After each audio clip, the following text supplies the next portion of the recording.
El Salvador. Bien, como primer punto tenemos que recordar un poco, ¿verdad?, acerca de los ácidos nucleicos y por qué están conformados estos ácidos nucleicos. Pues como su nombre lo dice, son polinucleótidos, ¿verdad? Que codifican la información genética, y esta información genética pues se utiliza para eh, constituir, ¿verdad?, y mantener a los organismos vivos. Permítanme acá, solo voy a colocar el puntero. Ok.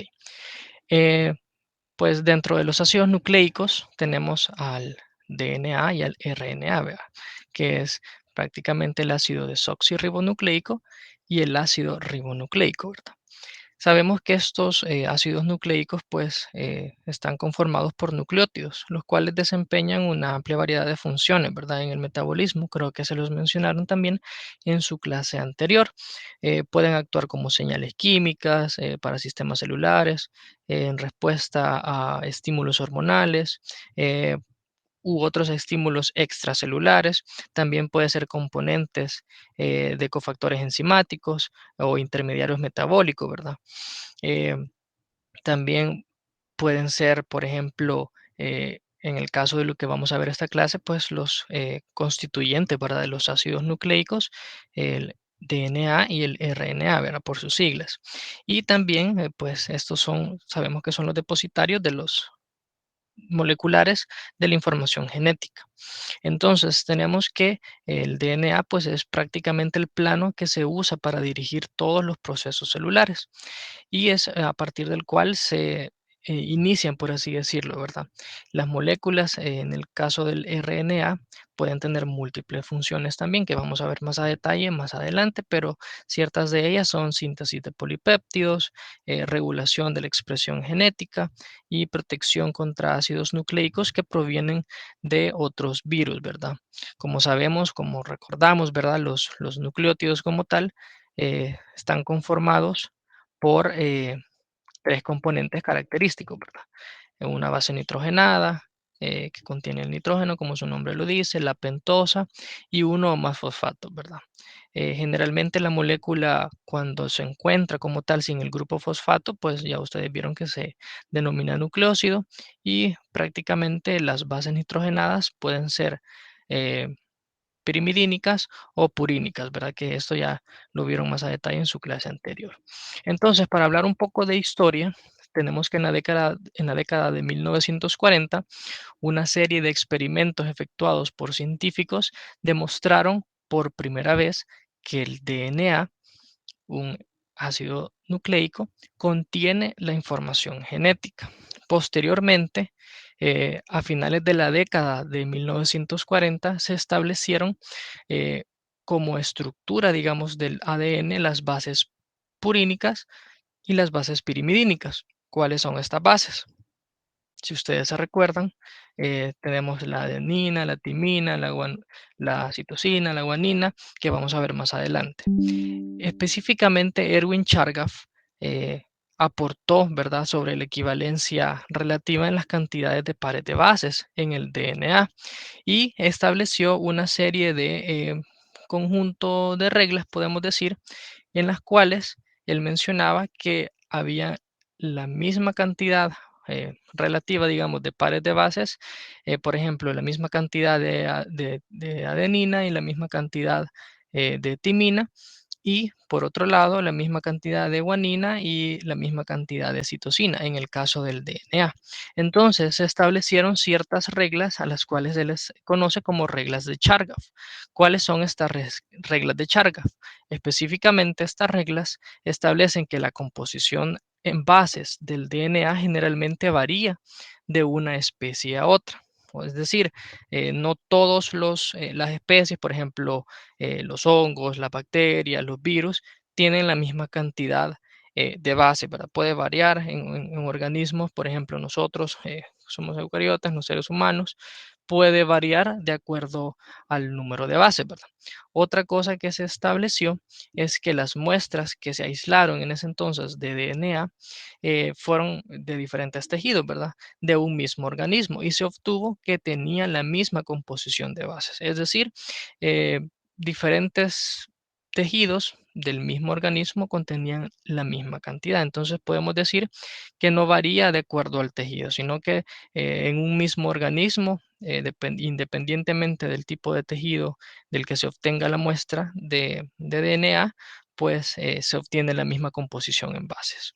Por otro lado, la composición siempre del DNA de una determinada especie no varía con la edad del organismo, ¿verdad? Entonces nosotros vamos a tener la misma composición de bases en nuestro DNA, así estemos en un periodo de lactancia, acabamos de nacer o cuando ya vayamos a morir, tenemos la misma composición, ¿verdad? Independientemente del estado nutricional o de ciertas variaciones ambientales, vamos a tener la misma composición.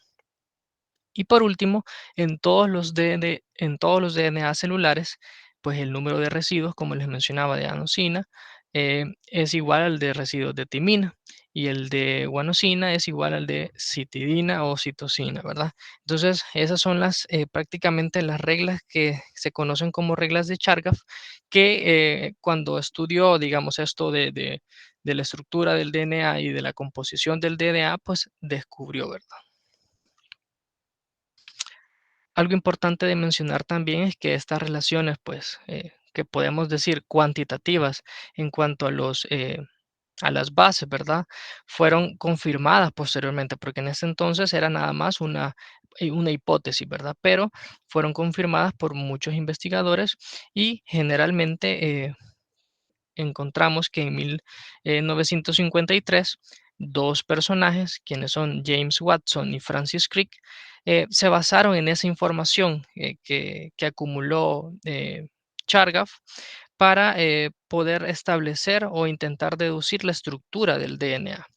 Entonces, en 1953, generalmente se propuso un modelo tridimensional en el cual se establecía la estructura específica que tenían todos los componentes, ¿verdad?, en el conjunto del DNA. Y prácticamente consistía en un modelo de dos hélices, una cadena de dos hélices enrolladas alrededor del mismo eje, formando una doble hélice dextrógira.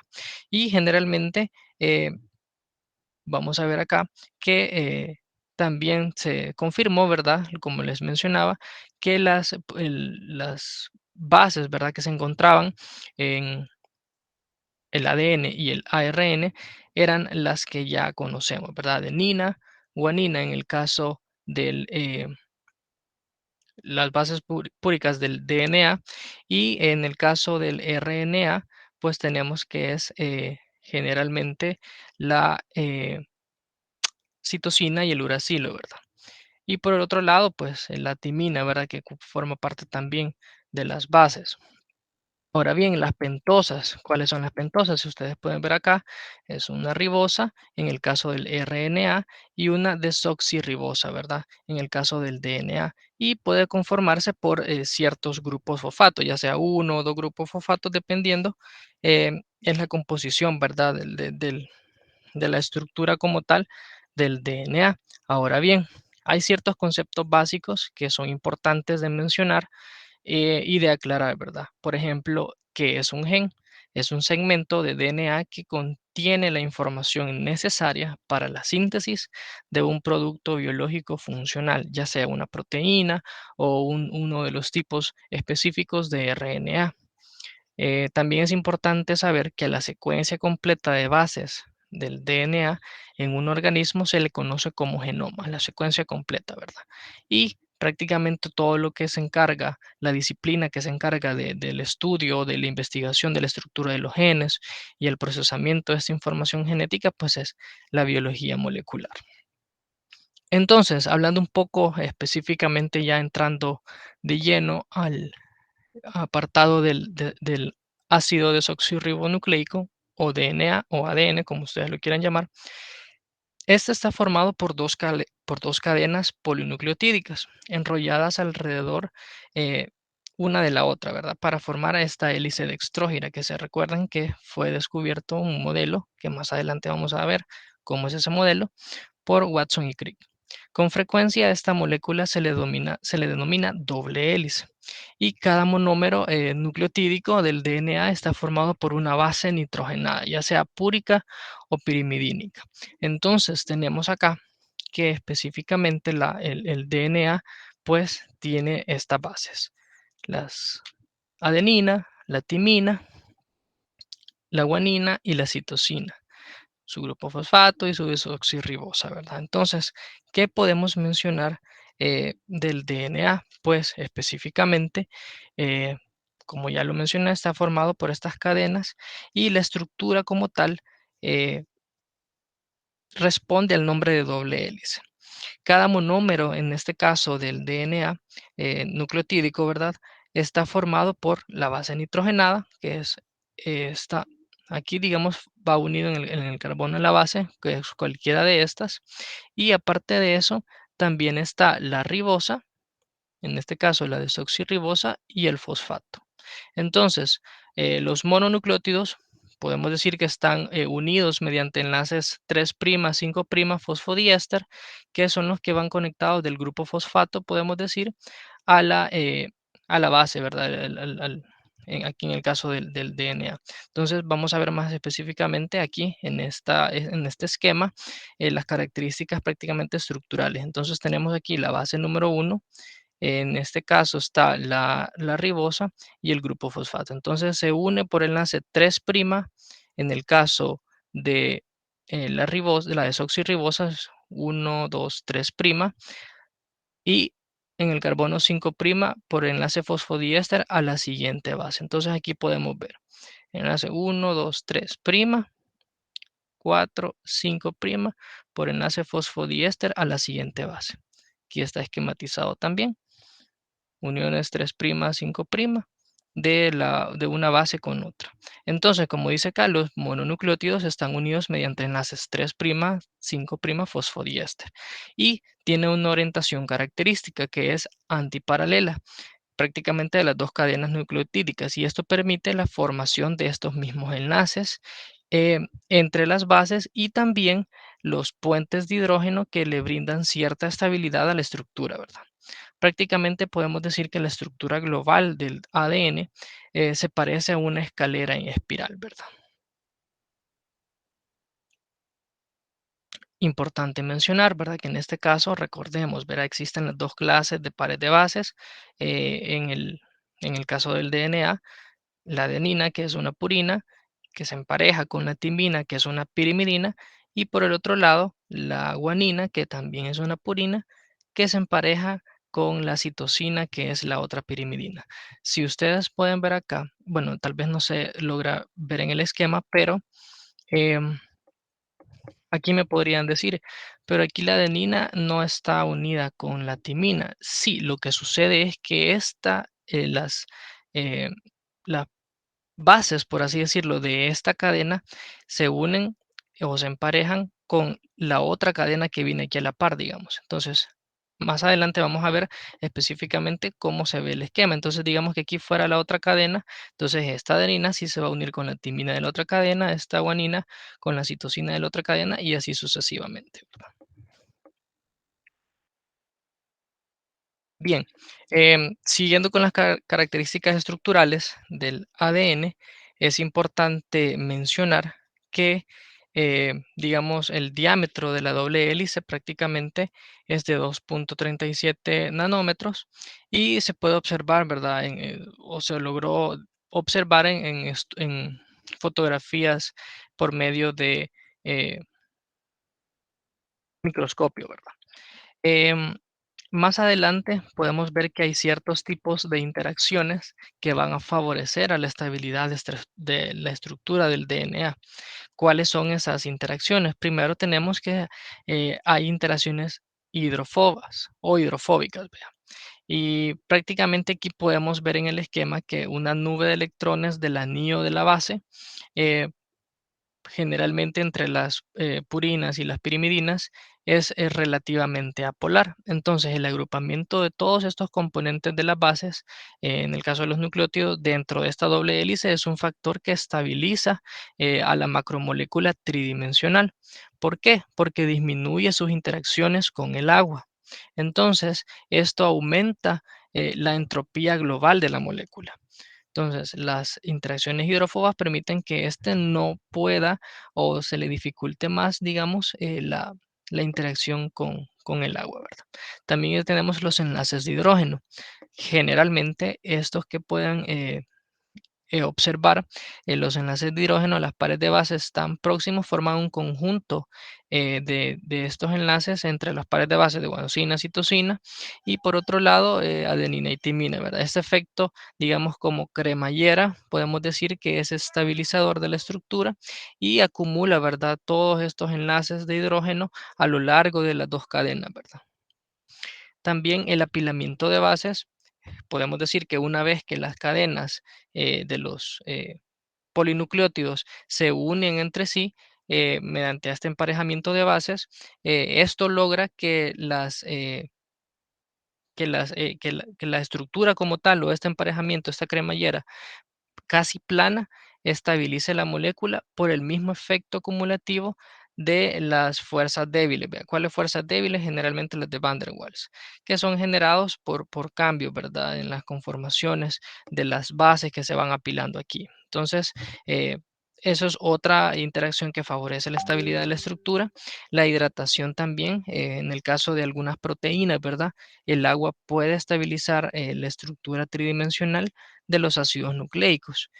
Por ejemplo, la molécula del ADN, si se une, digamos, a una estructura cuantitativamente significativa en composición con agua o H2O, pues va a generar que se logre estabilidad por las mismas interacciones de puentes de hidrógeno y fuerzas débiles de Van der Waals. Y por último, las interacciones electrostáticas, que generalmente podemos observar que en la superficie, perdón, externa del DNA, que generalmente se le denomina esqueleto azúcar fosfato, este posee cargas de grupo fosfato negativas, ¿verdad? Y esto puede generar una repulsión con grupos fosfatos adyacentes y generalmente puede ser, digamos, una fuerza potencialmente desestabilizadora y esta va disminuyendo, ¿verdad?, los efectos protectores del agua sobre los cationes, etcétera, ¿va? Por ejemplo, magnesio u otros cationes que puedan generar una desestabilización eh, en el caso de estas interacciones electrostáticas. Entonces, si se recuerdan, tenemos el modelo de la doble hélice, que prácticamente consiste en dos cadenas helicoidales enrolladas, digamos aquí van las dos cadenas helicoidales, una la rojita y la otra la azul, vea, enrolladas en el mismo eje, hacia la derecha, ¿verdad? O formando una hélice dextrógira. Estas cadenas hidrofílicas, que están formadas por la desoxirribosa, los grupos fosfato que ya vimos anteriormente, y las bases, ¿verdad? Se alternan en, en- digamos, en el enrollamiento sobre el mismo eje y pueden estar en contacto ya sea con el medio acuoso circulante o incluso entre ellas, ¿verdad? Y se compone de bases purínicas y pirimidínicas, como ya lo vimos. eh, Ambas están apiladas en el interior, ¿verdad? De la doble hélice, lo que podemos ver acá, van como en el centro. Esto genera un, una formación, la relación, ¿verdad?, espacial de estas cadenas puede dar lugar a un surco mayor, que es este espacio de acá, y un surco menor, que es el de acá. Vamos a verlo más acá específicamente, el modelo de doble hélice, aquí están las bases, ¿verdad? Emparejadas, podemos ver el surco mayor y el surco menor. Entonces, ese prácticamente es el modelo eh, de doble hélice que propuso Watson y Crick, que posteriormente se confirmó, ¿verdad? Siguiendo con el modelo de doble hélice, pues encontramos que las dos cadenas polinucleotídicas son antiparalelas, ¿verdad? Y generalmente nunca van a ser idénticas. Si ustedes se recuerdan, nunca son idénticas porque contienen diferentes eh, bases púricas en el ordenamiento como tal para que puedan ser complementarias entre sí. Entonces, si ustedes se fijan acá, ¿verdad? No es que a la par de esta va a ir una citosina o a la par de esta va a ir una guanina porque necesita ser complementarias. Y esta misma complementariedad de las hebras del DNA se debe a los enlaces de hidrógeno entre las pares de base, ¿verdad? Por la misma distribución, por así decirlo, de, de las bases. Entonces, algo importante de mencionar es que cada base de un nucleótido pues se aparea específicamente según las reglas de Chargaff con la otra. Entonces, esta estructura o el modelo de doble hélice eh, responde, por así decirlo, o sigue las leyes del apareamiento de bases, ¿verdad? Y como podemos ver acá, como ya lo vimos de las fuerzas que podían estabilizar esta estructura, pues principalmente pueden ser cationes metálicos, los que la estabilizan, o generalmente también interacciones, ¿verdad? De apilamiento complementarias. Entonces, ¿cuál es la importancia biológica, podemos decir, de la doble hélice? ¿Por qué será que el ADN se enrolla de esa forma o adquiere esa forma, ¿verdad? Bueno, pues tenemos que la característica fundamental de este modelo es la complementariedad y eso lo único el único aporte importante biológicamente es que posee, digamos, la estructura o provee la estructura para que se dé la replicación, para que esto pueda tener lugar y se den principalmente dos aspectos o dos eventos importantes. Uno es la separación de las dos hebras. Que sean complementarias, ciertas enzimas, como lo van a ver más adelante, generan la ruptura de de los extremos de ciertas hebras para que se separen en cadenas distintas. ¿Y esto para qué es? Para poder ir eh, generando la replicación, ¿verdad? Entonces aquí pueden ver como de una cadena salen dos cadenas hijas. De una tenemos que, digamos, la cadena del extremo 3' aporta la formación, ¿verdad? De la cadena 5' y así en el otro lado, ¿verdad? Entonces, esto, la importancia radica prácticamente en que la cadena doble origina o separa, ¿verdad? Origina su separación y esto genera dos cadenas o dos hebras hijas, ¿verdad?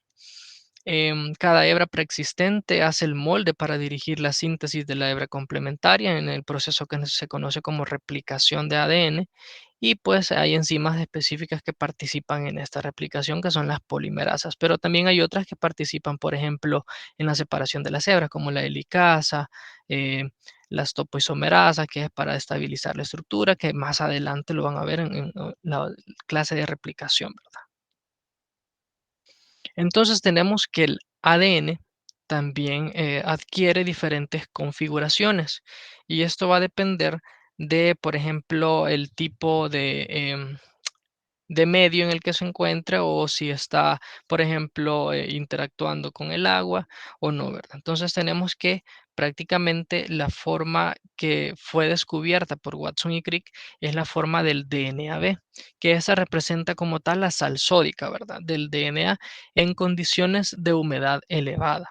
Entonces, ¿cuál es la importancia de esta estructura? Pues prácticamente es la forma más estable, podemos decir, que puede adoptar una molécula o una cadena hebra de DNA en condiciones fisiológicas, ¿verdad? Y es por tanto un punto de referencia estándar, podemos decir, en los estudios sobre la estructura del DNA, ¿verdad? Tenemos también las formas A y la forma Z, que prácticamente la forma A es cuando el DNA se deshidrata parcialmente, ¿verdad? Entonces adquiere esta forma y generalmente los pares de bases pues se encuentran a 11 más o menos pares de bases por vuelta de la hélice en lugar de los 10,5 de la forma B, ¿verdad? Y la última forma es la forma Z. Generalmente esta forma Z es considerablemente más angosto que el DNA de tipo B. Vea.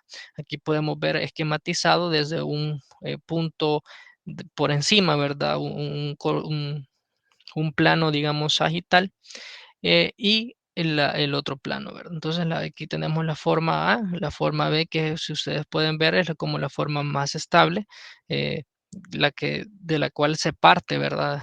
Como punto para el estudio de las estructuras y de todas las alteraciones del DNA, y la forma Z, ¿verdad? A diferencia de la forma A y de la forma B, esta tiene 12 pares de bases por vuelta, ¿verdad? Y es también una espiral levógira, es al sentido contrario, ¿verdad? Ya no va en sentido derecho, sino izquierdo. Y podemos ver también esquematizado las formas, ¿verdad? Del ADN, la forma B, la forma A y la forma Z. Entonces, cuando tenemos ya el esquematizado, por así decirlo, o ya hemos comprendido cómo va la estructura de la doble hélice, podemos hablar de un proceso que es el superenrollamiento. ¿Y cuál es la importancia de este superenrollamiento? Generalmente, este funciona para empaquetar, digamos, toda la información genética. Porque si la tuviéramos, digamos así, de una forma lineal, la cantidad de genes que tenemos o de DNA, pues es demasiado larga, por así decirlo, entonces se necesita empaquetar, ¿verdad? Entonces, para eso existe el superenrollamiento de este DNA, que generalmente podemos decir que no es más que eh, la forma en la que se facilitan ciertos procesos biológicos. Por ejemplo, encontramos la replicación, uno de los procesos en los que este empaquetamiento del DNA tiene importancia, también la transcripción del DNA, y generalmente, debido a que este superenrollamiento es un proceso dinámico, podemos decir que la estructura tridimensional o la información que proporciona esto es para ilustrar en cómo se logra empaquetar todo este DNA más adelante en los cromosomas, como lo van a ver. Generalmente se deposita una larga molécula lineal que tenemos acá, esta molécula lineal, sobre una superficie plana. Esto es esquematizando, ¿verdad? Aquí está la superficie plana, entonces esta digamos que la cerramos en forma de círculo, sin regiones laxas o desplegadas o libres, ¿verdad? Y cuando ya está sellada, digamos, esta sin regiones laxas o sobregiradas, se dice que la hélice como tal está relajada. Ahora bien, cuando permanece plana en la superficie, ¿verdad? Pero si la molécula circular esta que tenemos acá relajada, se sujeta y se enrolla unas pocas veces más sobre su propio eje, podemos decir que ya adopta la figura que podemos ver acá, esta de acá. Aquí la tenemos relajada, pero cuando ya la doblamos, esta adquiere esta composición, y cuando prácticamente está de esta forma, podemos decir que se puede ir empaquetando, ¿verdad? De una forma más compacta, y es lo que funciona para con lo que vamos a ver la composición más adelante de los cromosomas. Entonces, la importancia del superenrollamiento es que pues se forma, digamos, durante la separación de las cadenas, en la replicación, por ejemplo, y también interfieren con la actividad de la maquinaria de replicación, en este caso, donde participan las enzimas, las topoisomerasas, ¿verdad? Entonces, prácticamente pueden ustedes imaginarse que el superenrollamiento principalmente es como que ustedes tomaran la guía del teléfono, si ustedes se han fijado, y le enrollen sobre su propio eje. Entonces aquí podemos ver que este superenrollamiento puede ocurrir de dos formas. Una es de la forma toroide, que es esta de acá, o de la otra forma, o esta toroide o espiral, y de la otra forma que es la plectonémica, que es esta que vemos acá. Prácticamente es como el esquema para que ustedes puedan tener una idea. ¿Verdad? Aquí, como vieron aquí en esta, representa que es cuando está relajado, cuando ya viene súper enrollado de una forma laxa, y aquí podemos ver cómo se va el tensionado laxo. Vea que aquí podemos empezar a generar una ruptura acá por parte de las enzimas que participan en la replicación, y esto va a generar que se inicie, ¿verdad?, el proceso de replicación. Entonces, Tenemos también que nuestros organelos, si ustedes se recuerdan, mencionamos que había ADN en todos nuestros tejidos y que se componía de las mismas pares de bases, pero eh, a pesar de que se compone de las mismas pares de bases, puede variar. Generalmente tenemos o se puede mencionar el ADN mitocondrial y el ADN nuclear. ¿Cómo se caracteriza el ADN mitocondrial? Pues que son moléculas de pequeño tamaño, ¿verdad? Y generalmente se maneja que son aproximadamente 16.569 en el caso del DNA mitocondrial humano, ¿verdad? Que generalmente se puede generalizar a que son menos de 20.000 pares de bases. Y en el caso de siempre del ADN mitocondrial, codifica pocos genes a comparación del nuclear, que ya vamos a ver cuántos codifican. Este codifica únicamente para 37 genes. La longitud también es un poco menos del 3%, del 0.3% de la longitud del DNA nuclear. Como vemos acá, confirmamos que es más pequeño, ¿verdad?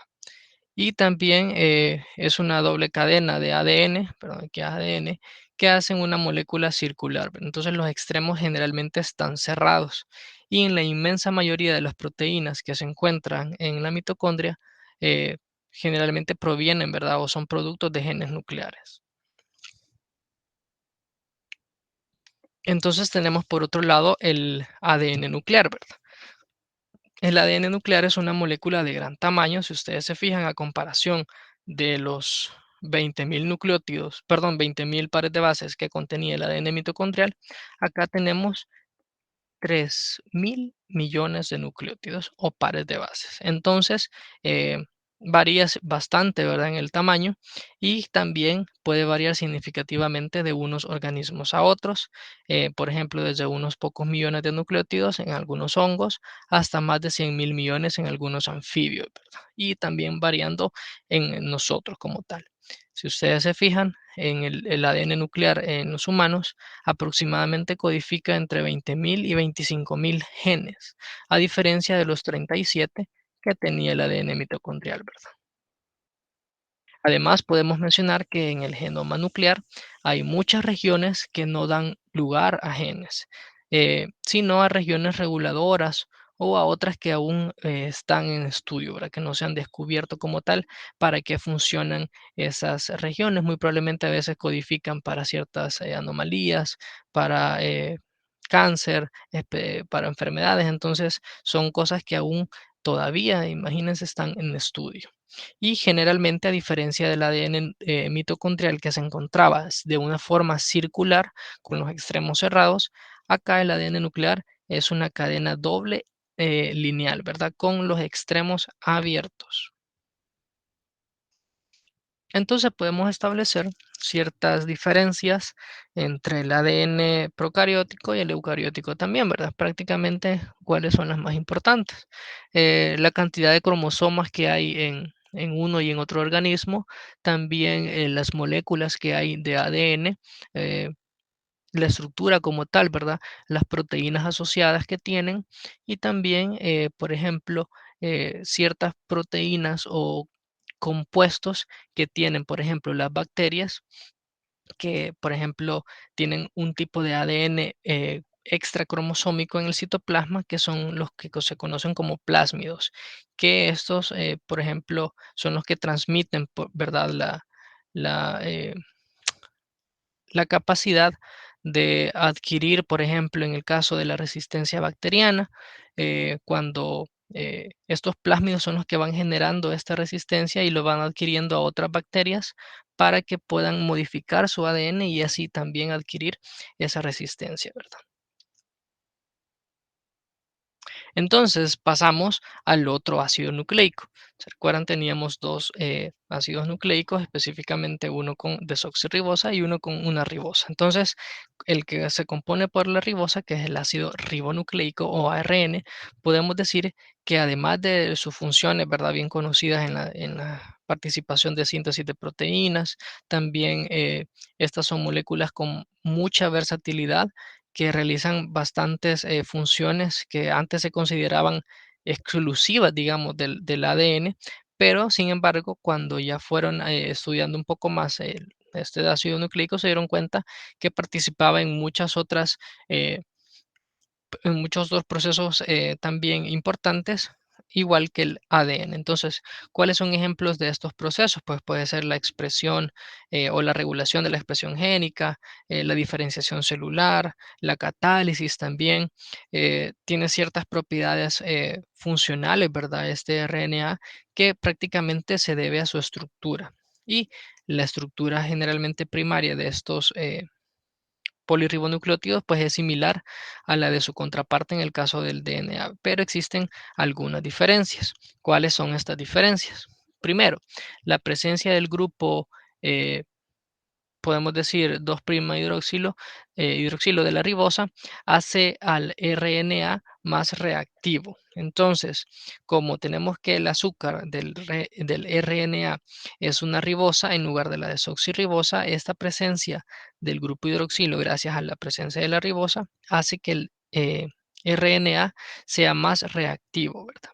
Otra diferencia es que las bases nitrogenadas, pues en cierta medida entre el RNA y el DNA, se diferencian, ¿verdad? Tenemos que en lugar de timina, en las moléculas del RNA se utiliza uracilo.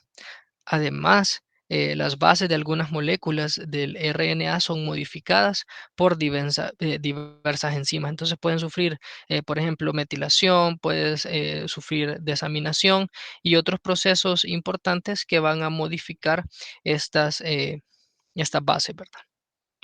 Otra cosa importante es que el RNA es monocatenario. A diferencia de la doble hélice del ADN, este RNA tiene una sola cadena. Y por ese motivo es que prácticamente el RNA puede enrollarse sobre sí mismo y formar estructuras eh, singulares, ¿verdad?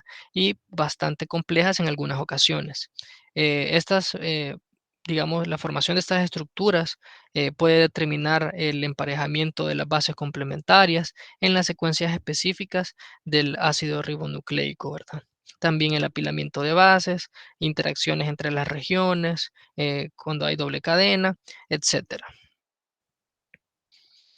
Podemos ver acá que también en las regiones de doble cadena se aplican las reglas del emparejamiento de bases, donde se une la adenina con el uracilo, la guanina con uracilo y la guanina con citosina, ¿verdad? Si ustedes se fijan, hay una parecida también al ADN. Entonces, no es exclusiva, digamos, como tal, como en el caso del DNA, ¿verdad? Otra cosa importante es que la mayoría de estas moléculas del RNA se conocen como ribosimas y estas ribosimas prácticamente son las que se encargan de catalizar la autodecisión o la ruptura o rotura de otros RNA, ¿verdad? Prácticamente el ejemplo, digamos, más notable, podemos decir, de esta actividad de ribosima es la formación de los enlaces peptídicos dentro de los ribosomas, lugares donde se sintetizan, digamos, las proteínas, ¿verdad? Y generalmente para esto se requiere, para este proceso se requiere iones, ¿verdad? Como cofactores. Por ejemplo, el ion magnesio es el que se utiliza con mayor frecuencia porque genera una cierta estabilidad en estados de transición, ¿verdad? También suele requerir, ¿verdad? Como les mencionaba acá, el magnesio para los estados de transición de estas ribosimas. Tenemos acá que hay diferentes tipos de RNA. Tenemos el RNA de transferencia, el RNA ribosomal y el RNA eh, mensajero. Si ustedes pueden ver acá en el esquema, podemos observar cómo se producen diferentes tipos de estructuras secundarias. Si ustedes se fijan acá, tenemos esta horquilla que generalmente en esta horquilla se forman al menos, o se forma por al menos, mejor dicho, 4 pares de bases. Entonces aquí podemos ver las 4 pares de bases. También tenemos este lazo interno o asas internas que generalmente se forman cuando ambos lados de un segmento no pueden formar el emparejamiento, ¿verdad? O los pares de bases. Y las asas longitudinales, ¿verdad? Que generalmente esas son estables cuando tienen de 7 o a 8 pares de bases de largo, ¿verdad?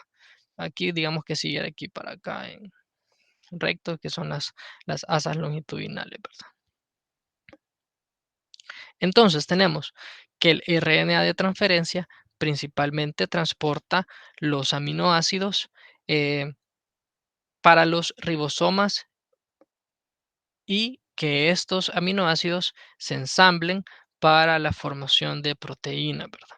También tenemos que estas células, generalmente las células que poseen eh, RNA, todas las células al menos poseen una clase de RNA de transferencia para cada uno de los 20 aminoácidos estándar, ¿verdad? Entonces, generalmente podemos decir que es como que el RNA de transferencia siempre, siempre, por lo menos, va a tener cada célula una clase de este tipo de RNA para codificar la formación de proteínas a partir de cada uno de los 20 aminoácidos. La estructura tridimensional de estas moléculas de RNA de transferencia generalmente es consecuencia de un gran emparejamiento de bases intracatenario. Y también podemos mencionar que este RNA de transferencia contiene ciertas bases modificadas, ¿verdad? ¿Cuáles pueden ser estas bases? Pseudouridina, 4-tiuridina, 1-metilguanosina, dihidrouridina, y hay otras moléculas más que contiene, digamos, este RNA de transferencia que son, podemos decir, bases modificadas, ¿verdad? ¿Cuáles son las funciones esenciales del RNA de transferencia? Pues generalmente el extremo 3' forma un enlace covalente con un covalente generalmente fuerte, podemos decir, con un aminoácido específico. También el lazo anticodón, los codones son ciertas secuencia de de información genética para iniciar a formar una proteína o un como tal aminoácido, ¿verdad? Entonces, el lazo anticodón contiene una secuencia de 3 pares de bases, por ejemplo, G, que es guanosina, adenina y timina, GAT, por ejemplo. Ese es un codón, el triplete de pares de bases para codificar un aminoácido específico. Entonces, a partir de ese codón, podemos mencionar que se inicia, digamos, a formar un aminoácido. Cada aminoácido tiene un codón específico de inicio, ¿verdad? Para su formación y determinación. También generalmente hay codones específicos que más adelante lo van a ver. La relación de la conformación en el extremo 3' y el lazo anticodón permite alinear de manera correcta el aminoácido que porta durante la síntesis proteica. ¿Vea? Entonces tenemos, por otro lado, el RNA ribosomal o ribosómico. Esta es la forma más abundante de RNA en las células vivas, ¿verdad? Y pueden existir diferencias, ¿verdad?, entre las especies en las secuencias primarias de nucleótidos, pero la estructura tridimensional global, digamos que está conservada. También es importante mencionar que debido a la velocidad, ¿verdad?, de sedimentación de este tipo de RNA, eh, por su peso molecular y por la forma de la partícula, hay ciertos valores que prácticamente no se o se toman en cuenta para formar los ribosomas, por ejemplo, en procariotas, que están formados por 70S, dos subunidades, la 50S y la 30S. Entonces, generalmente tenemos que S prácticamente es una abreviatura que se utilizaba de una unidad, ¿verdad? De sedimentación, ¿verdad? Eso quiere decir S. 70S es que el índice, por así decirlo, de sedimentación es 70 en los ribosomas procariotas. Por otro lado, en los ribosomas eucariotas es 80S y está formado por dos subunidades, ¿verdad? Una subunidad 60S y otra subunidad 40S. Entonces, en cada tipo de subunidad ribosómica podemos encontrar varias clases diferentes de RNA ribosomal y proteínas, ¿verdad? Por ejemplo, en E. coli podemos encontrar una, en estafilococos podemos encontrar otra, en los humanos podemos encontrar diferentes tipos de sedimentación, ¿verdad? Esto va a depender.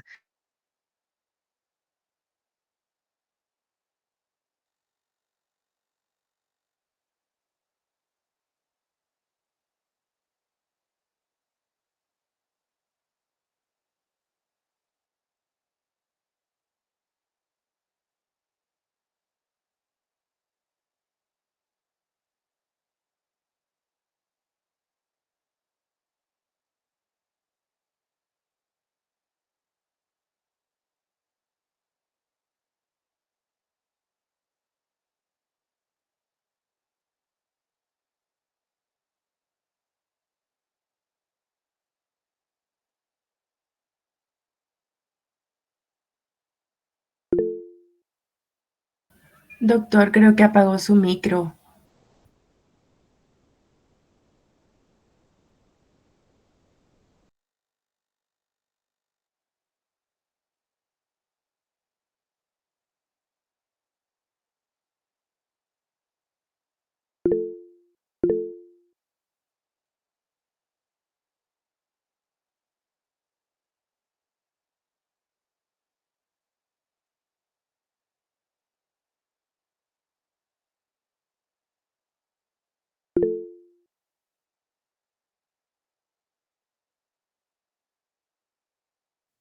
Hoy sí, vean, hoy sí me escucho. Ok, que se me había desconectado el micrófono, pero me di cuenta a tiempo. Entonces, solo aquí, nada más para resaltar lo que les mencionaba, que esta S era una unidad de sedimentación, ¿verdad? Entonces, varía de acuerdo al peso molecular y a la estructura del RNA ribosomal, el índice de esta sedimentación, ¿verdad? Por ejemplo, en E. coli puede ser distinto, en estafilococo puede ser distinto, en nosotros va a ser distinto según la estructura que tengamos y el peso molecular. ¿Ve? Entonces, pasamos al RNA mensajero. Este RNA mensajero generalmente es el transportador de la información genética desde el ADN para que se pueda sintetizar las proteínas, ¿verdad? Esta molécula contiene secuencia de 3 bases llamadas codones, ¿verdad? Lo que les mencionaba anteriormente. Y estos van a dictar los aminoácidos específicos. Cada aminoácido tiene un codón de inicio específico, ¿verdad? Cuando vean código genético y genoma van a ver todos estos codones, ¿verdad? La secuencia de bases de un RNA mensajero puede codificar un polipéptido y a esto se le llama marco de lectura abierto, ¿verdad? Y esta, digamos, longitud en los RNA mensajeros es muy variable, ¿verdad? Aquí podemos ver algunas diferencias, ¿verdad?, entre el RNA mensajero en procariotas y eucariotas, que generalmente en los procariotas la mayoría son policistriónicos, ¿verdad? A diferencia de los eucariotas que codifican un solo péptido, ¿verdad? En este caso son monocistriónicos y generalmente se procesan de forma diferente. Es decir, dependiendo del el microorganismo, por ejemplo, al contrario que que estos mRNA mensajero en procariotas se pueden traducir en proteínas por medio de los ribosomas mientras se están sintetizando o inmediatamente después, a diferencia de los RNA mensajeros que se modifican en gran medida. ¿Ven? Entonces, eh, esto es lo que puede procesarse de forma diferente, ¿verdad? Y tenemos el dogma central de la genética, ¿verdad? ¿Cuál es este dogma central? Generalmente se dice que para poder lograr, ¿verdad? Eh, replicar sí, replicar o derivar de una cadena madre, dos hijas, pues hay ciertos procesos que tienen que ocurrir. Y generalmente podemos mencionar que como ustedes se recuerdan, la información genética estaba contenida, ¿verdad?, en el DNA eh, para ciertas funciones específicas, ¿verdad? Funciones celulares, para conservar la vida, ¿verdad? Y todo este dogma podemos decir que tiene lugar en el citoplasma en las células eucariotas, por ejemplo, en el humano, eh, generalmente estas células tienen un núcleo, ¿verdad? Todas las células tienen un núcleo, o la gran mayoría, lo que significa que estas células contienen en este núcleo el ADN, ¿verdad? Y este ADN generalmente se utiliza para poder sintetizar nuevas proteínas. Entonces, las relaciones de información entre el ADN y el RNA y las proteínas entremezcladas es que prácticamente a partir del DNA se logra la replicación. Cuando tenemos la replicación del ADN por el proceso de transcripción, pasamos esa información genética del ADN al RNA. Y de esto, si ustedes se recuerdan, mencionamos que había un RNA de transferencia, un RNA mensajero, un RNA ribosomal y que habían codones, ¿verdad? Para proteínas o para aminoácidos específicos y que estos, a partir del RNA, se pudiera formar la proteína como tal. Entonces, existen proteínas implicadas, ¿verdad?, en la síntesis y el metabolismo del ADN y del RNA, y prácticamente todo este flujo de información que va desde el ADN, la replicación, la transcripción y la traducción hasta la formación de la proteína, a esto se le conoce como el dogma central de la biología molecular, ¿verdad? Entonces pasamos a algo muy importante, que es como la parte complementaria, digamos, de esta clase, el empaquetamiento del DNA en los cromosomas. Generalmente, en el comienzo, digamos, de la citogenética humana, eh, se le pudo atribuir a Walter Fleming, que era un citólogo austríaco y profesor de anatomía, y él publicó ciertas ilustraciones de algunos cromosomas humanos en 1882. Entonces, ¿qué hizo Fleming? Eh, Se refirió, por así decirlo, a la porción que se podía teñir del núcleo como cromatina y la utilizó por primera vez eh, en para lograr el término de la meiosis y de la mitosis. Generalmente podemos decir que hay ciertas diferencias del ADN procariota y ADN eucariota, ¿verdad? Entonces se encuentra por ejemplo, en el ADN procariota se encuentra puro, que no está unido a proteínas y generalmente tiene un solo cromosoma circular, ¿verdad? En el caso de los eucariotas, gran parte se encuentra unido o asociado a proteínas, formando nucleoproteínas. Y, esta unión generalmente con proteínas se a la proteína que le llaman cromatina, ¿verdad? La cromatina son fibras nucleoproteicas de ADN. Podemos mencionar también algunas histonas en poca cantidad, proteínas también no histonas y un poco de ARN. Se observa, digamos, de una forma amorfa y difusa en la interfase del ciclo celular. Específicamente, es bien curioso que los cromosomas únicamente se pueden observar durante un periodo específico del ciclo celular.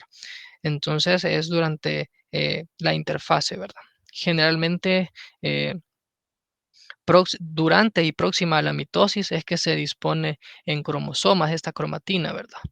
Y las histonas pues son proteínas básicas cuya finalidad es empaquetar el ADN. Ya lo vamos a ver de qué forma. Es por eso que es importante que este ADN, si ustedes se recuerdan, se pueda enrollar o superenrollar para lograr este empaquetamiento y se condensa en moléculas largas, ¿verdad? Para formar nucleosomas, generalmente de 10 nanómetros de diámetro. Es, digamos, como tal, este nucleosoma la primera forma de almacenamiento o de empaquetamiento del ADN.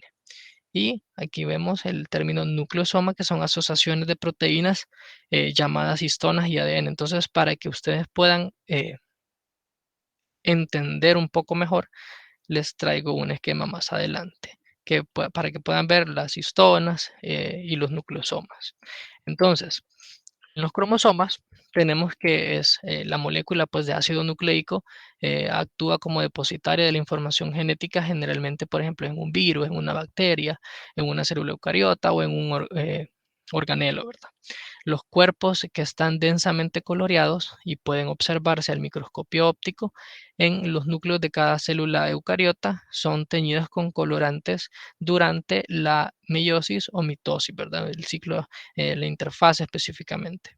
Y en resumen, pues este ADN está empaquetado en estructuras que se denominan cromosomas, ¿verdad? Toda la información genética está empaquetado en estos cromosomas.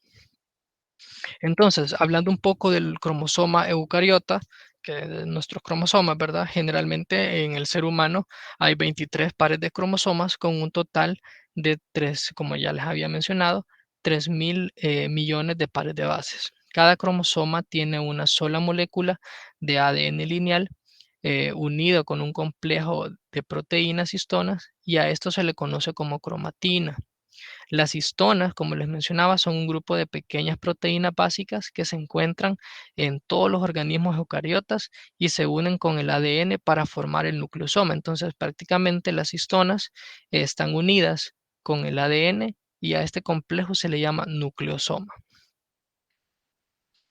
Y como les dije, esas proteínas básicas prácticamente tenían finalidad de empaquetar el ADN, ¿verdad? Las histonas. Entonces aquí podemos ver, este es un ejemplo de un nucleosoma.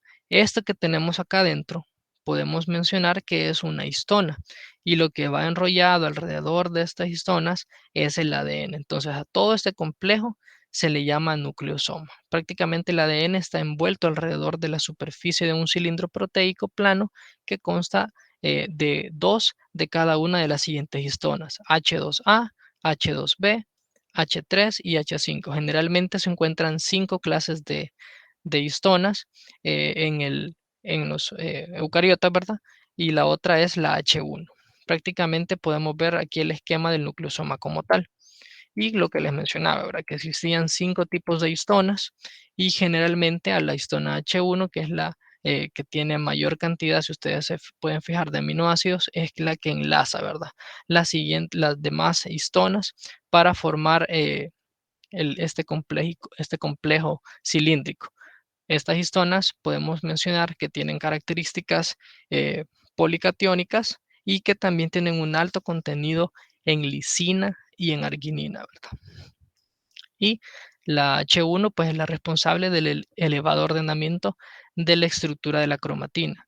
¿Cuál es la estructura de la cromatina? Aquí pueden ver específicamente de diferentes planos las histonas que van enrolladas o empaquetadas. Aquí pueden ver en la forma central y este digamos que es el ADN, ¿verdad? Esto que está aquí, lo gris, y lo de adentro son las histonas. Entonces esto ayuda como un molde, por así decirlo, para que se vaya enrollando como tal el ADN. Para eso funciona prácticamente para lograr empaquetar el ADN. Aquí podemos ver la cromatina. La cromatina es todo eso. Si ustedes pueden ver la hebra aquí, viene, eh, por decirlo así, desenrollando y podemos observar acá esto rojito que ustedes ven es, podemos decir, eh, las histonas que se utilizan para ir enrollando el ADN, ¿verdad? Esta cadena que ven aquí es el ADN, aquí lo podemos ver en más grande, el ADN, y aquí podemos ver las dos hebras, ¿verdad? Entonces, para eso funciona las histonas, generalmente para empaquetar, ¿verdad? Y este es el cromosoma como tal, ¿verdad? Ese que ven acá. Entonces, dentro del cromosoma, que contiene nuestra información genética, está empaquetado de esta forma el ADN, ¿verdad? Estas hebras y este modelo de doble hélice tridimensional que conocemos, ¿verdad? Entonces, para hablar un poco de la estructura como tal de los cromosomas, podemos decir que este cromosoma, eh, en el caso de los humanos, ¿verdad? Consiste en dos cromátidas hermanas, ¿verdad? Estas cromátidas, generalmente.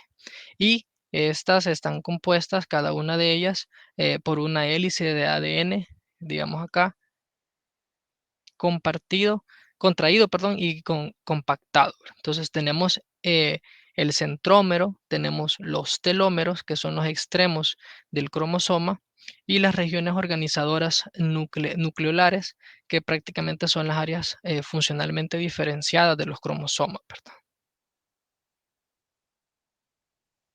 Entonces vamos a hablar un poco del cariotipo humano. Siempre hablando de la importancia, digamos, de la estructura del cromosoma, eh, tenemos, como se puede ver acá, las diferentes partes, el centrómero, los telómeros. Entonces, ¿cuál es la importancia del centrómero?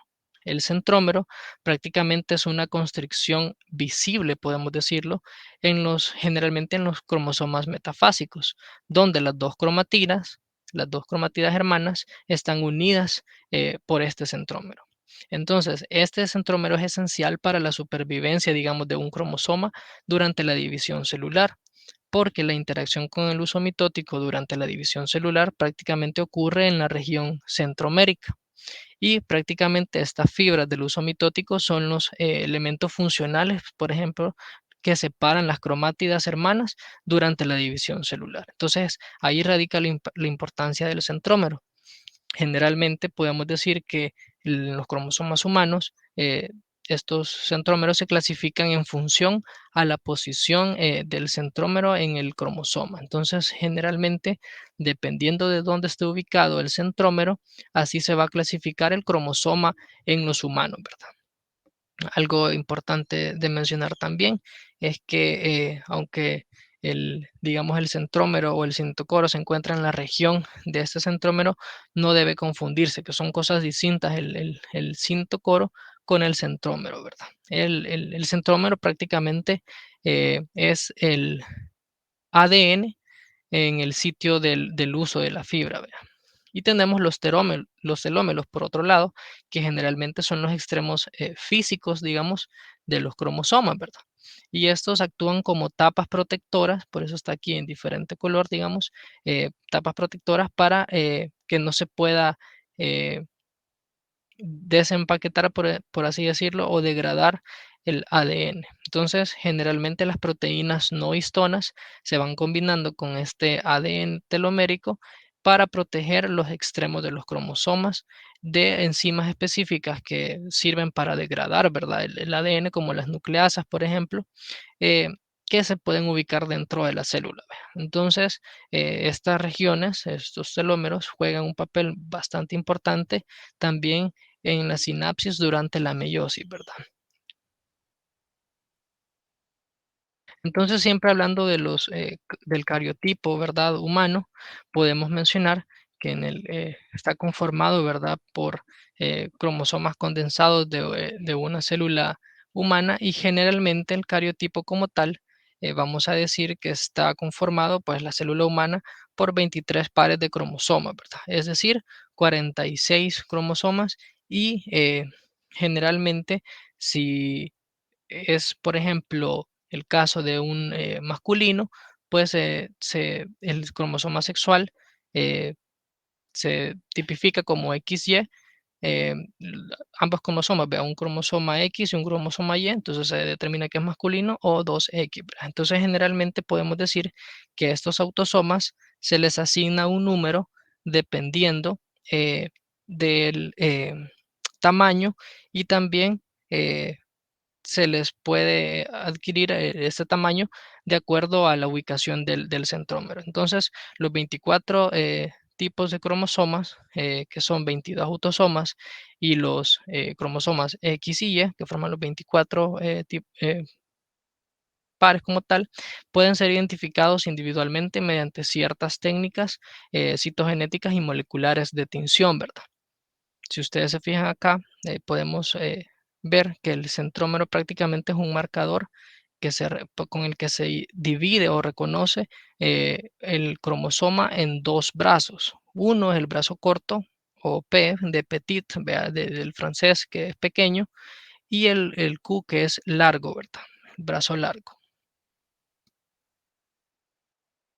Entonces, para la nomenclatura como tal de los cromosomas, tenemos que en Denver, en 1960, se creó cierta base que funcionó como herramienta para la comunicación eh, en cuanto a la tipificación o nomenclatura de los cromosomas, ¿verdad? Que es la que ahora conocemos como el Sistema Internacional de Nomenclatura Citogenética Humana, ¿verdad?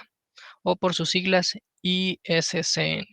Entonces tenemos que prácticamente eh, en la construcción del cariograma como tal, los autosomas se enumeran del 1 al 22 en orden de longitud decreciente, a excepción del cromosoma 21, porque este es más, digamos, más grande que el cromosoma que le precede, ¿verdad? Entonces, esa es la única excepción.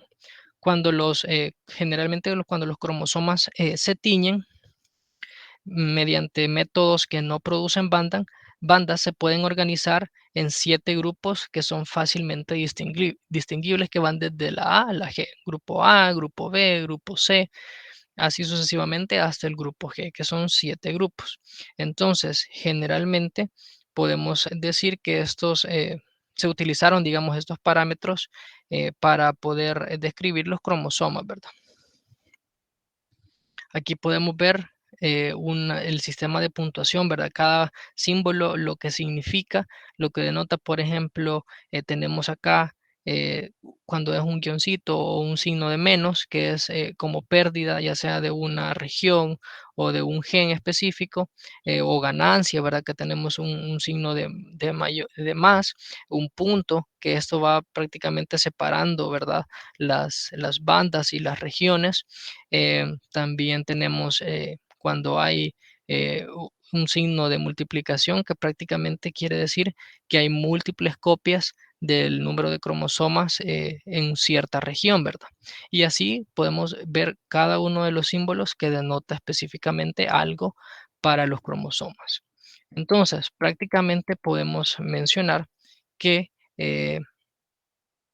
para describir estas regiones, digamos, de cromosomas, va a ser importante, por ejemplo, la longitud de cada cromosoma, va a ser importante también la proporción de los brazos de los cromosomas, que va determinada de acuerdo a la longitud, y el índice centromérico. Entonces, para describir como tal el cariotipo, es importante tener ciertas reglas presentes para poder lograr esta nomenclatura. Uno, la primera regla es que el número de cromosomas, o la primera ley, por así decirlo, en el sistema de nomenclatura, es que el número de cromosomas aparece primero. Si se fijan acá, aquí está el número de cromosomas. Y vamos a ver ejemplos más adelante, pero primero vamos a ver estas reglas o leyes.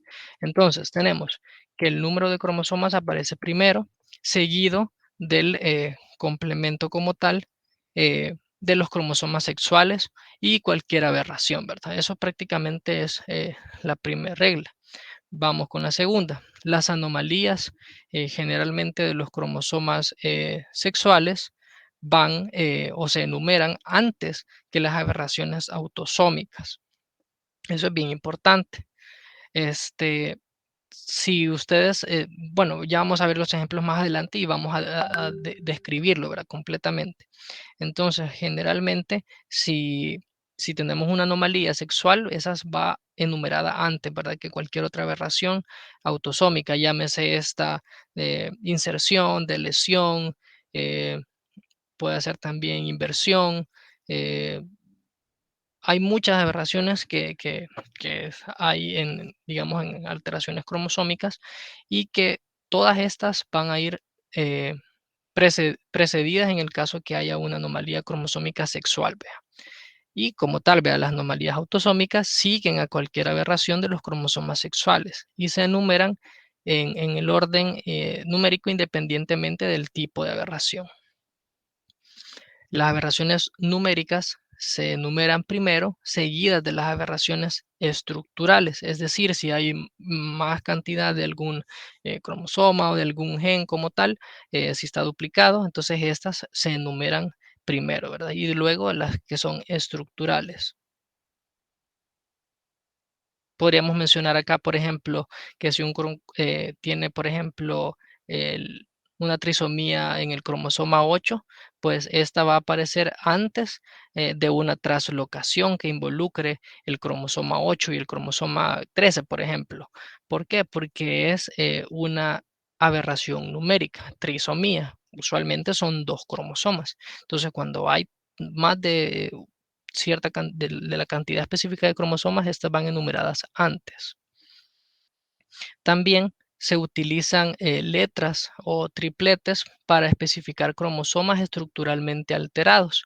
Por ejemplo, vamos a ver más adelante cuando hay en cierto cromosoma se pone la letra específica de acuerdo al número de cromosomas.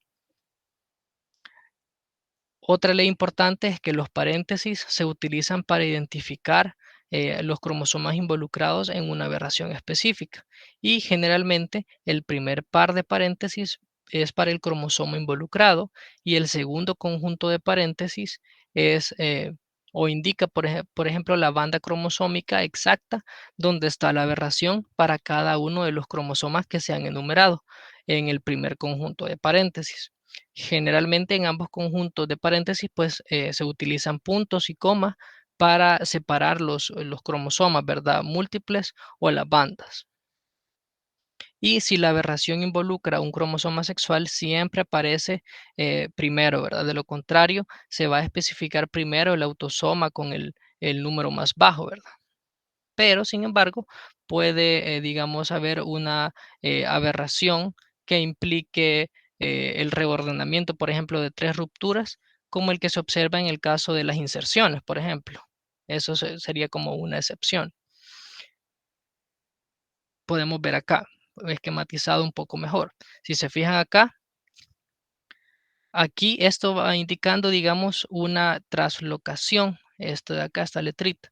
Entonces, el primer cromosoma que está involucrado y el segundo cromosoma involucrado en esta translocación.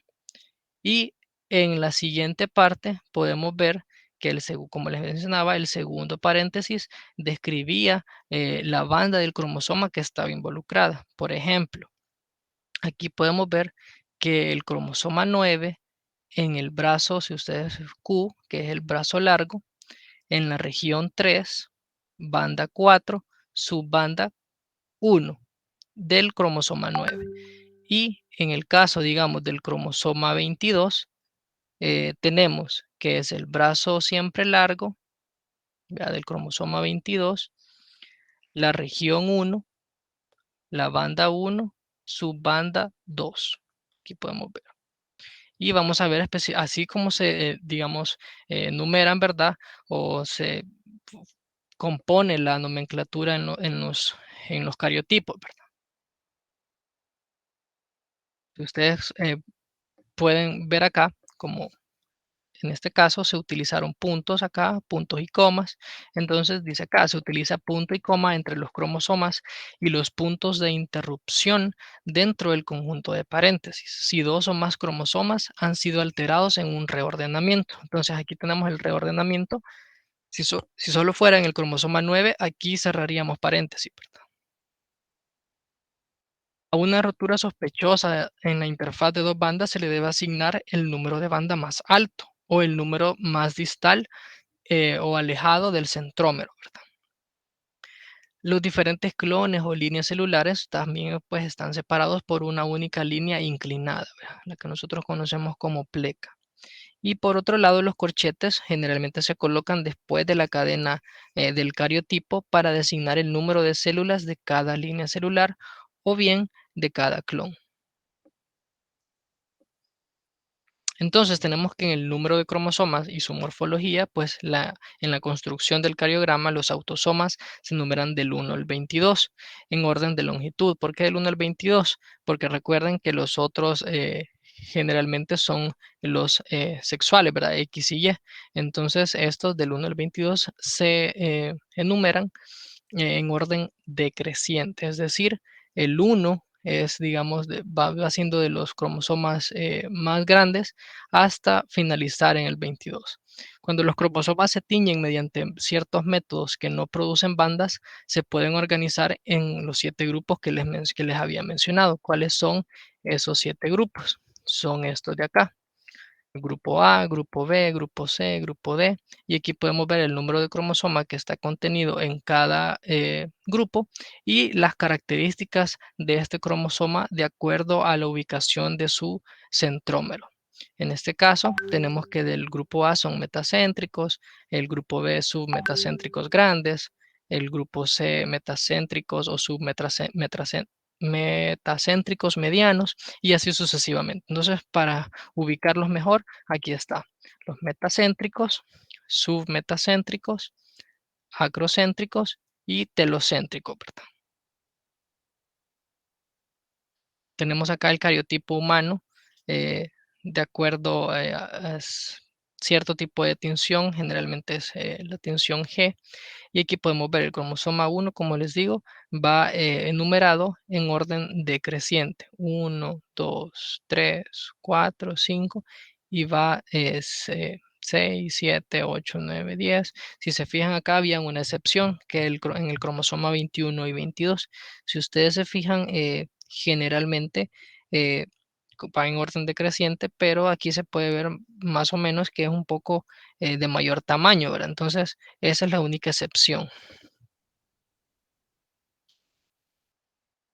Entonces, les mencionaba que habían ciertas técnicas para tinción de estos cromosomas en bandas, ¿verdad? Habían unas técnicas que no se utilizaba tinción y aquellas que sí se utilizaba tinción. Entonces, generalmente, perdón, en todas se utilizan tinción, pero algunas generan bandas y otras no generan bandas. Esa es la diferencia. Entonces, tenemos en aquellas técnicas que son, por ejemplo, sin bandas, generalmente van en la constitución, ¿verdad? Del cariograma, son aquellas técnicas que se observaba únicamente por las reglas que les mencioné de la longitud de cada cromosoma, de la proporción de los brazos de los cromosomas y según el índice centromérico.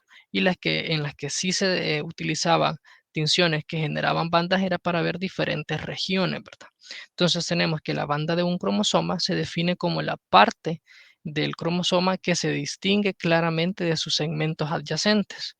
Al parecer, puede ser más oscura o más clara, ¿verdad? Con una o más técnicas de banda. ¿Cuáles son estas técnicas? La tinción Q, que es utilizado el componente mostaza de quinacrina o diclorhidrato de quinacrina, la tinción G, que se utiliza tinción Giemsa, y la tinción R, que es prácticamente tinción inversa. Entonces, estas específicamente se dividen en dos grupos principales. Uno, las que dan como resultado bandas distribuidas a lo largo del cromosoma que generan bandas G, bandas Q o bandas R de estas tinciones, o bien aquellas que se tiñen, digamos, estructuras cromosómicas específicas, por ejemplo, las bandas centroméricas, las bandas teloméricas y las regiones organizadoras del nucleolo o por sus siglas NOR. Entonces va a depender del tipo de técnica utilizada, la, digamos, tinción, ¿verdad? De las diferentes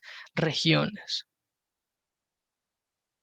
Si ustedes pueden ver acá, aquí hay una tabla que resume todos los cromosomas en el brazo corto o largo específicamente y el número de regiones. Usualmente no hay más de 3 regiones eh, en una banda. Entonces eso generalmente es como ya establecido, pero pueden haber anomalías estructurales que van a generar que eso no sea así, ¿verdad? Pero como lo dice su nombre, ya es una anomalía. Entonces, para designar una banda se requieren 4 elementos. ¿Cuáles 4 elementos? Primero, el número del cromosoma. Segundo, el símbolo del brazo, si es brazo corto o brazo largo. Luego, el número de la región y por último, el número de banda dentro de esa región. Entonces, estos elementos se dan en orden, es muy importante, sin espacios ni puntuación. Por ejemplo, tenemos este de acá, que refleja, digamos, este de acá, que es el cromosoma 1, brazo corto, vea, petit, recuerden petit, que es en francés, pequeño, ¿verdad? Región 3, banda 1. Ahora bien, esta generalmente puede, digamos, se puede dividir esta banda o región en otras, ¿verdad? Que generalmente para designar una banda en particular se requieren siempre estos elementos, pero cuando ya hay una subdivisión, por ejemplo, siempre que se subdivida en la banda existente en 2, por ejemplo, acá, o en 3, vamos a decir que se coloca un punto decimal, como ustedes pueden ver acá, después de la designación de la banda original, vea, que en este caso es la banda 1. Entonces podemos decir aquí que es eh, el cromosoma 1, el brazo corto, en la región 3, en la banda 1, subbanda punto 1, subbanda punto 2, subbanda punto 3 y así sucesivamente. Generalmente, como les digo, siempre que se subdivide eh, esta banda en 3, 4, 2, va el punto colocado, ¿verdad? Seguido de la banda original. Y por ejemplo, si esta banda original se subdivide, digamos, en una, eh, esta, por ejemplo, la subbanda que tenemos se vuelve a subdividir, generalmente se utiliza un número que va después de la subdivisión, pero ya no se utilizan puntos adicionales, ¿verdad? No hay signos de puntuación, sino que va seguido. Entonces, esa subbanda generalmente puede dividirse la punto 1 en 1, 1 o en 1, 2. Entonces, así es como se va subdividiendo. Y aunque generalmente en un principio se dice que una banda se puede subdividir en cualquier número, es decir, esta banda se puede subdividir en cualquier número de subdivisiones, usualmente eh, solo hay máximo unas 3 subdivisiones por banda. Entonces, lo que ustedes pueden ver acá, el, el- las regiones, ¿verdad? Aquí están las bandas. Entonces, usualmente esta banda, que es el último dígito, solo se subdivide hasta en 3 subbandas, ¿verdad? Tenemos acá específicamente un resumen, ¿verdad? De lo que hemos hablado en esta clase. Aquí están los telómeros, que es como los extremos. Tenemos el centrómero, brazo corto, el brazo largo, vamos a ver acá, y las regiones, ¿verdad? Las subbandas de las regiones. Y en esto está esquematizado una tinción, por ejemplo, de un cromosoma específico. Si ustedes pueden ver como otras ciertas zonas de cada uno de los brazos se hace más clara o más oscura, que representan las regiones y las...